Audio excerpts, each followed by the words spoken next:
الحمدللہ رب العالمین والصلاة والسلام علی سید المرسلین وعلی آلہ وصحبہ اجمعین۔ لیسا بھی فعل ناقص کے طور پر استعمال ہوتا ہے، اور یہ بھی کانا کی اخوات میں سے ایک ہے۔ فعل ماضی کے طور پر آتا ہے، مضارع اور امر اس کا استعمال نہیں ہوتا۔ اور فعل ماضی کے طور پر جیسے لیسا، لیست، لیسو، لستا، لستو، لستم اور لستن۔ اور کبھی فعل ماضی ہوتے ہوئے زمانہ حال میں کسی جملے کے مثبت مضمون کی نفی کے لیے آتا ہے، جیسے لیس القطار مقبلا، ٹرین نہیں آئے گی، ٹرین نہیں آنے والی۔ لیسا کے ساتھ دیکھیے منصوب صفت موجود ہے مقبلا، لیس القطار مقبلا۔ اور لیسا کبھی استثناء ایکسیپشن کے مفہوم میں بھی آتا ہے، جیسے جاء القوم لیس زیدا، یعنی جاء القوم الا زیدا، لیس زیدا، ساری قوم تو آ گئی، سب لوگ آ گئے لیکن زید نہیں آیا۔ اور ایسی صورت میں مستثنی منصوب ہوتا ہے، جیسے یہاں اوپر کی مثال میں آپ نے دیکھا زیدن منصوب ہے۔ لیسا فعل تام کے طور پر استعمال نہیں ہوتا، صرف اور صرف فعل ناقص کے طور پر مستعمل ہے۔ لیسا کے مفہوم پر حرف جر بی داخل ہونے سے وہ مکسور ہو جاتا ہے، لیکن معنی پر کوئی فرق نہیں پڑتا۔ اور مجرور مفعولوں کی چند قرآنی مثالیں ملاحظہ فرمائیے۔ اب دیکھیے قرآن مجید میں ہمیشہ یہ دیکھا گیا ہے، یا اکثر یہ دیکھا گیا ہے کہ لیسا کا جو مفعول ہے وہ بی کے ساتھ مجرور آیا ہے، جیسے آل عمران کی آیت ہے وَأَنَّ اللَّهَ لَيْسَ بِظَلَّامٍ لِّلْعَبِيدِ، بِظَلَّام، لیس ظلامن، لیس ظلامن منصوب کے بجائے لیس بظلام للعبید۔ لیسا کی خبر کو منصوب ہونا چاہیے، لیکن یہاں دیکھیے لیس بظلام للعبید۔ اور اسی طرح سورہ نساء میں ہے لیس بِأَمَانِيِّكُمْ، بِأَمَانِيِّكُمْ،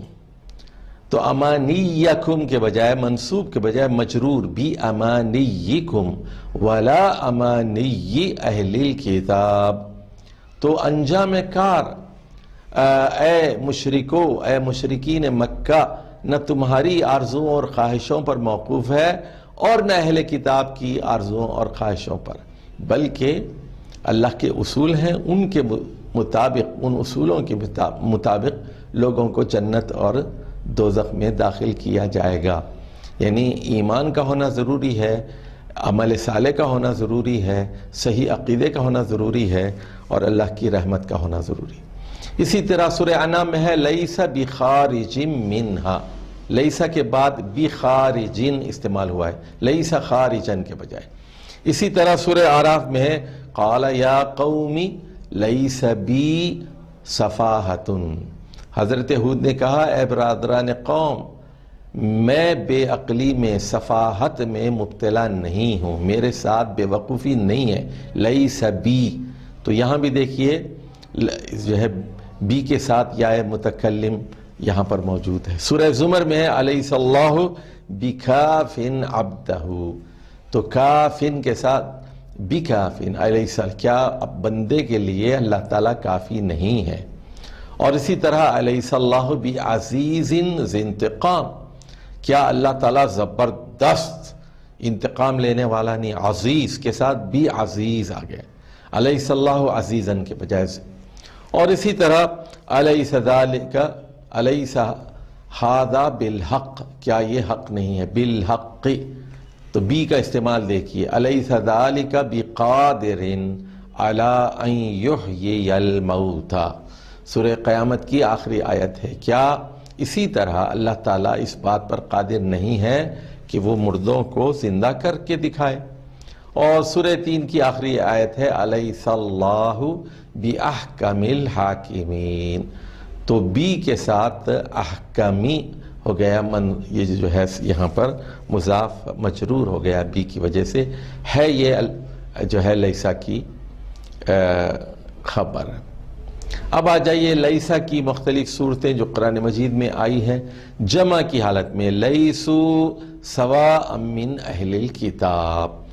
آل عمران کی آیت ہے سارے اہل کتاب یکساں نہیں ہیں، لیسو تو یہاں پر جمع کے لیے استعمال ہوا ہے۔ اسی طرح سورہ انعام میں ہے فقد وکلنا بہا قوما لیسو بہا بکافرین، تو اب ہم نے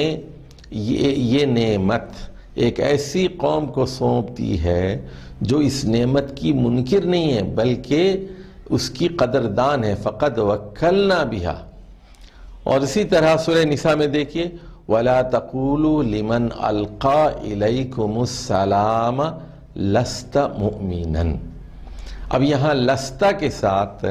مومنن کی منصوب صفت آپ کو نظر آ رہی ہے آپ کو، اور جو شخص آپ کو پہلے سلام کر کے ملے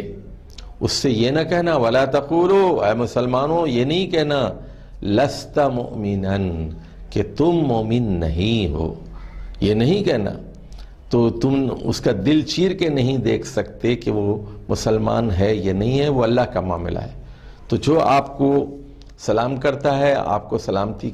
کی دعا دیتا ہے، آپ بھی اس کو سلامتی کی دعا دیجیے، اور یہ نہ کہیے کہ وہ مومن نہیں ہے۔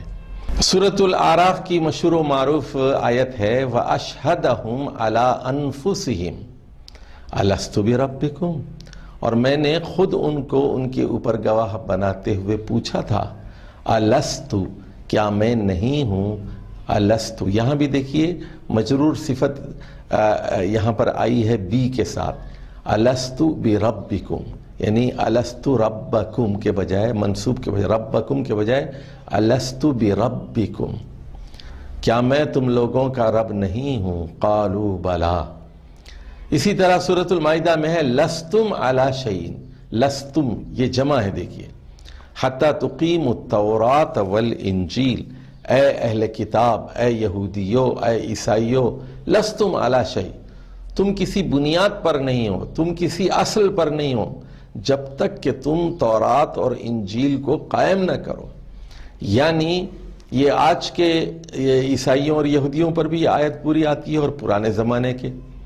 کہ ایک عیسائی اور یہودی اگر تورات اور انجیل کو بنیاد بنا کر بات کرتا ہے تو پھر اس کی ایک حیثیت ہے، لیکن اگر وہ اسی کو نہیں مانتا، وہ سیکولر ہے، وہ بے دین ہے، وہ دنیا دار ہے، مادہ پرست ہے، اس کی کیا بنیاد ہے؟ پھر وہ تورات ہی کو نہیں مانتا، انجیل ہی کو نہیں مانتا، تو وہ قرآن اور رسول اللہ صلی اللہ علیہ وسلم کی دعوت کو کیسے قبول کرے گا؟ سورۃ الحجر میں ہے وَمَن لَسْتُمْ لَهُ بِرَازِقِينَ، اور تم لوگ اس کے لیے بھی رازق نہیں ہوں، برازقین، یہاں بھی دیکھیے بی کی حرف جر بی کی وجہ سے اس کی صفت منصوب کے بجائے مجرور ہو گئی ہے۔ اور سورۃ الاحزاب میں ہے یا نساء النبی لستن کأحد من النساء، تو اے رسول اللہ صلی اللہ علیہ وسلم کی بیویوں، لستن، دیکھیے لستن یہ فعل ماضی تو ہے ہی، لیکن یہ مؤنث ہے اور یہ جمع ہے اور یہ حاضر کے لیے ہے، لستن کأحد من النساء، تم عام عورتوں کی طرح نہیں ہو، تم نبی کی بیوی ہو اور آخری نبی محمد صلی اللہ علیہ وسلم کی بیوی ہو، تو تم لوگوں کا گھر سادگی کا نمونہ ہونا چاہیے۔ اب آ جائیے یہاں خلاصے میں فعل ناقص کے بارے میں مولانا حامد الدین فراہی کی نظم تحفۃ الاعراب کا متعلقہ حصہ دیکھ لیتے ہیں۔ تو کانا اور اس کی بہنیں ہیں، کانا اور اس کے اخوات جو خبر کو منسوب کرتے ہیں، کانا، تو وہ کہتے ہیں کانا اور سارا اصبح اضحا ظل امسا و بات نیز دیگر مثل من فک ما بریح ما زالا ما فتی لیسا ما ولا کی خبر، ہوگی منسوب کیونکہ یہ اخبار ہیں مفاعیل پیش اہل نظر، تو یہ خبر منسوب ہوگی کیونکہ یہ اخبار اہل نظر کے ہم جو ہے یہ مفعول ہیں، مفاعیل ہیں۔ مثلا کان خالد فہمن، کان خالد فہمن یا کہ سار السعید مثل عمر۔ تو دیکھیے یہاں کانا کی وجہ سے فہمن منصوب صفت آئی ہے، اسی طرح سار السعید کے بعد مثلو کے بجائے مثلا منصوب یہاں پر صفت آئی ہے، مثل عمر۔